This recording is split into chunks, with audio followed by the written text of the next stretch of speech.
Hi friends, അസ്സലാമു അലൈക്കും. അപ്പോൾ നമ്മുടെ ഇന്നത്തെ റെസിപ്പി ഒട്ടും ടൈമൊന്നും കളയാതെ വളരെ സിമ്പിളായി തയ്യാറാക്കാൻ പറ്റിയ ഒരു പുട്ടിൻ്റെ റെസിപ്പിയാണ് കേട്ടോ. പുട്ടും തൂക്കും പുട്ടും കുറ്റിയും ഒന്നും ഇല്ലാതെയാണ് നമ്മൾ ഈ പുട്ട് തയ്യാറാക്കുന്നത്. അതുപോലെ തന്നെ നമ്മൾ പലപ്പോഴും പറയാറുള്ളതാണ്, ബ്രേക്ക്ഫാസ്റ്റ് ഉണ്ടാക്കാൻ ഒരുപാട് ടൈം വേണം. ബ്രേക്ക്ഫാസ്റ്റ് ഉണ്ടാക്കാൻ വൈകിയ അന്നത്തെ ദിവസം തന്നെ വൈകി എന്നൊക്കെ. കാരണം ബ്രേക്ക്ഫാസ്റ്റ് ഉണ്ടാക്കാൻ വൈകിയാൽ ബാക്കിയുള്ള പണിക്കൊക്കെ സമയം വൈകുമല്ലോ. ഇതുപോലെ നമുക്കിത് ഇഡലിച്ചെമ്പിലും ഉണ്ടാക്കാവുന്നതാണ് കേട്ടോ. അപ്പം നമുക്ക് ഒട്ടും സമയം കളയാതെ റെസിപ്പിയിലേക്ക് പോകാം. അപ്പോൾ ഇതിനായി നമുക്ക് പുട്ടുപൊടി ഒന്ന് നനച്ചെടുക്കണം. അപ്പോൾ ഞാൻ കടയിൽ നിന്നും വാങ്ങിയ അജ്മി പുട്ടുപൊടിയാണ് എടുത്തിട്ടുള്ളത്. ഇത് 1 കിലോൻ്റെ പാക്കാണ് കേട്ടോ. അപ്പോൾ ഞാൻ 1/2 കിലോ മാത്രമാണ് ഇതിനായി എടുക്കുന്നത്. അപ്പോൾ നമുക്കിത് കപ്പളവിൽ തന്നെ എടുക്കാം. ഈ 1/2 കിലോ പൊടിയും നമ്മൾ ഒരൊറ്റ ട്രിപ്പിലാണ് ആവി കയറ്റി എടുക്കുന്നത് കേട്ടോ. 2 കപ്പും അതുപോലെ തന്നെ ഒരു കുറച്ചും കൂടി ഞാൻ എടുത്തിട്ടുണ്ട് കേട്ടോ, 1/2 കിലോ കണക്കാൻ വേണ്ടിയിട്ട്. ഇനി ആവശ്യത്തിനുള്ള ഉപ്പ് ചേർത്ത 1 കപ്പ് വെള്ളമാണ് ഞാൻ ഒഴിച്ച് കൊടുത്തത്. അപ്പോൾ ഇതിലേക്ക് 1 കപ്പ് വെള്ളം മതിയായി വരില്ല. ഇത് അജ്മി പുട്ടുപൊടി ആയതുകൊണ്ട് തന്നെ നമ്മൾ പൊടിയെടുത്തതിൻ്റെ ഏകദേശം അതേ അളവിലല്ല എങ്കിൽ അതിലേറെ കുറച്ചും കൂടി കൂടുതൽ വെള്ളം ആവശ്യമായി വരും കേട്ടോ. അപ്പോൾ ഇത് വെള്ളം നനച്ചതിന് ശേഷം കുറച്ച് നേരം റെസ്റ്റ് ചെയ്യാൻ വെച്ചിട്ടാണ് നമ്മൾ ഉണ്ടാക്കുന്നത് കേട്ടോ. റെസ്റ്റ് ചെയ്യാൻ വെക്കാറിന് നമ്മൾ ഇതിലേക്കുള്ള തേങ്ങ ചിരവുന്ന ആ ടൈം വെച്ച് കൊടുത്താൽ മതി. അതുപോലെ തന്നെ വെള്ളം തിളപ്പിച്ചെടുക്കുന്ന ടൈമൊക്കെ കേട്ടോ. അപ്പോൾ ഇതിലേക്ക് നമുക്ക് കുറച്ചും കൂടിയും വെള്ളം ചേർത്ത് കൊടുക്കാം. എന്നിട്ട് നമുക്ക് ഒന്ന് ഇളക്കി കൊടുത്ത് കുറച്ച് നേരം റെസ്റ്റ് ചെയ്യാൻ വെക്കാം. ഒരു 5 മിനിറ്റൊക്കെ വെച്ചാൽ മതി. ഇനി നമ്മുടെ പുട്ട് തയ്യാറാക്കുന്നത് ഇതുപോലെ ഒരു ചെമ്പിലാണ് കേട്ടോ. അപ്പോൾ ഈ ചെമ്പ് നമുക്ക് ഒന്ന് സെറ്റാക്കി എടുക്കണം. ആദ്യം നമുക്ക് ചെമ്പിലേക്ക് വെള്ളം ഒഴിച്ച് കൊടുക്കാം. അപ്പോൾ ഒരുപാട് വെള്ളം ഒഴിച്ച് കൊടുക്കേണ്ട ആവശ്യമൊന്നുമില്ല. ആവിയൊന്നും മുകളിലേക്ക് പൊങ്ങി വരാനല്ലേ വെള്ളം മാത്രം ഒഴിച്ച് കൊടുത്താൽ മതി കേട്ടോ. അപ്പം ഞാൻ ഈ അളവിലാണ് വെള്ളം ഒഴിച്ച് കൊടുത്തിട്ടുള്ളത്. ഇനി നമുക്ക് ഈ ചെമ്പിൻ്റെ മുകളിൽ നല്ല ക്ലീനായ കോട്ടൺ തുണി കെട്ടിക്കൊടുക്കണം കേട്ടോ. അപ്പം ഞാനിവിടെ കെട്ടിക്കൊടുക്കുകയാണ്. ഒരു കയറൊക്കെ വെച്ച് ചുറ്റുഭാഗം വരിഞ്ഞ് കെട്ടിയിട്ടുണ്ട് കേട്ടോ. പുട്ട് നമ്മൾ ഇതിൻ്റെ മുകളിൽ ഓരോന്നായി വെക്കുന്ന ടൈമിൽ താന്ന് പോവാതിരിക്കാൻ നല്ല ടൈറ്റായി കെട്ടിക്കൊടുക്കണം. അപ്പം അങ്ങനെ ടൈറ്റായി കെട്ടി കൊടുത്തിട്ടുണ്ട് കേട്ടോ.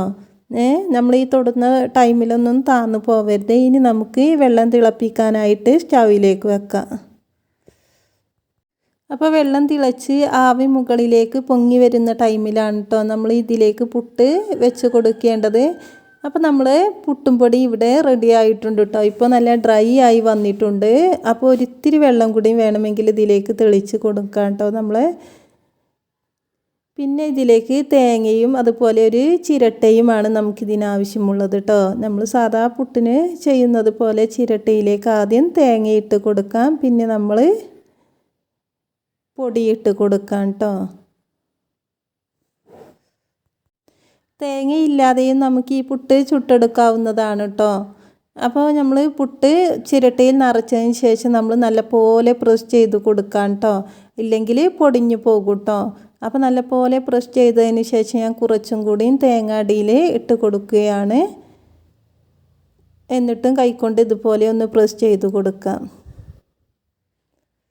ഇപ്പം നമ്മുടെ വെള്ളമൊക്കെ തിളച്ച് മുകളിലേക്ക് നന്നായി ആവി വരുന്നുണ്ട്.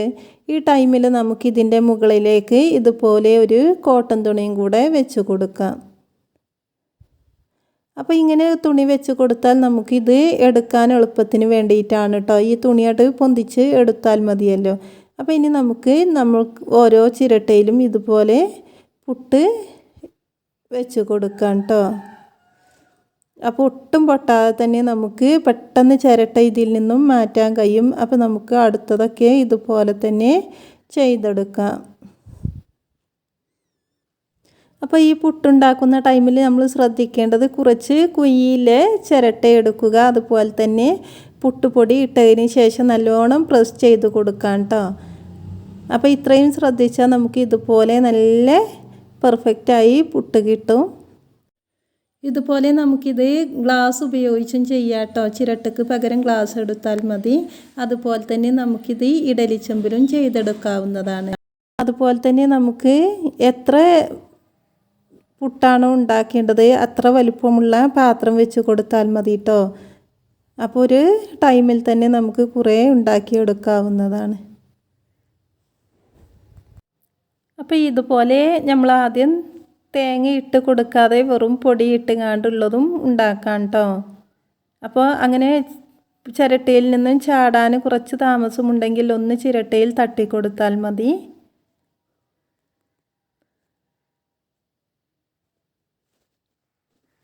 അപ്പോൾ നമ്മൾ 5 ഉണ്ടാക്കി കഴിഞ്ഞു. ഇനി 6ാമത്തതും ഉണ്ടാക്കി കേട്ടോ.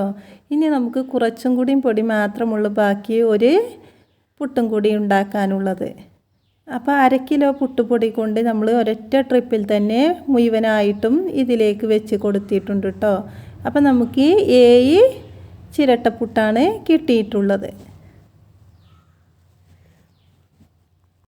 അപ്പോൾ ഇതിൻ്റെ എല്ലാ വശത്തിലും നല്ലപോലെ ആവി വരുന്നുണ്ട് കേട്ടോ. ഈ ടൈമിൽ നമുക്കിതൊന്ന് അടച്ച് വെച്ച് കൊടുക്കണം. നമ്മൾ മുഴുവനും വെച്ച് കൊടുത്ത ശേഷം നമുക്ക് കുറച്ച് കുഴിയില്ല പാത്രം കൊണ്ട് ഇതുപോലെ ഒരു തട്ട് കൊണ്ട് അടച്ച് വെച്ച് കൊടുത്താൽ മതി കേട്ടോ. അപ്പോൾ ഏകദേശം ഒരു 5 മിനിറ്റോളം നമുക്കിത് അടച്ച് വെച്ചാൽ നമ്മുടെ പുട്ട് ഇവിടെ റെഡിയാവും. അപ്പോൾ നമുക്ക് വെയിറ്റ് ചെയ്യാം. അപ്പോൾ ഇത് വെച്ച് കഴിഞ്ഞിട്ട് 5 മിനിറ്റൊക്കെ കഴിഞ്ഞിട്ടുണ്ട്. ഇനി നമുക്ക് ഈ പാത്രം തുറക്കാം. അപ്പോൾ ഈ ടൈമിൽ നമ്മളെ കയ്യിലേക്കൊക്കെ ആവി വരുന്നത് ശ്രദ്ധിച്ച് വേണം എടുക്കാൻ കേട്ടോ. അപ്പോൾ നമ്മുടെ തുണിപ്പുട്ട് ഇല്ലെങ്കിൽ ചിരട്ടപ്പുട്ട് ഇവിടെ റെഡിയായി കേട്ടോ. അപ്പോൾ ഇനി നമുക്ക് ഗ്യാസ് ഓഫ് ചെയ്യാം. അപ്പോൾ ഇതുപോലെ നമ്മൾ ചെയ്യുകയാണെങ്കിൽ നമുക്ക് ഒരുപാട് സമയം ലാഭം കിട്ടും. അതുപോലെ തന്നെ ഗ്യാസും ലാഭമാവും കേട്ടോ.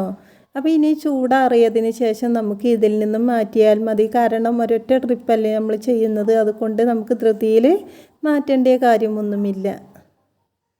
അപ്പോൾ ഒന്ന് ആവി പോയതിന് ശേഷം നമുക്കിതിൽ നിന്നും മാറ്റിയെടുക്കാം.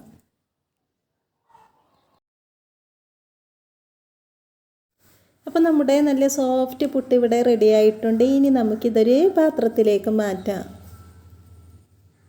അപ്പോൾ നമുക്കിത് ചൂടോടെ തന്നെ വേണമെങ്കിലും പാത്രത്തിലേക്ക് മാറ്റാം കേട്ടോ. ഞാനൊന്ന് ആവി പോയതിന് ശേഷമാണ് മാറ്റുന്നത്. അപ്പോൾ നല്ല ഈസിയും സോഫ്റ്റുമായ നമ്മുടെ പുട്ട് ഇവിടെ റെഡി ആയിട്ടുണ്ട്. എല്ലാവരും ഒന്ന് ട്രൈ ചെയ്ത് നോക്കുക. വീഡിയോ ഇഷ്ടമായാൽ ലൈക്ക് ചെയ്യുക, ഷെയർ ചെയ്യുക, കമൻറ്റ് ചെയ്യുക. ഇതുവരെ സബ്സ്ക്രൈബ് ചെയ്യാതെ കാണുന്ന എല്ലാ കൂട്ടുകാരും സബ്സ്ക്രൈബ് ചെയ്ത് സപ്പോർട്ട് ചെയ്യുക. അതോടൊപ്പം തന്നെ ഈ വീഡിയോ നിങ്ങൾക്ക് ഇഷ്ടമായാൽ നിങ്ങളുടെ ഫ്രണ്ട്സ് ആൻഡ് ഫാമിലിക്ക് ഷെയർ ചെയ്യാനും മറക്കരുത്. പുതിയൊരു റെസിപ്പിയുമായി വീണ്ടും കാണാം ഇൻഷാ അല്ലാഹ്.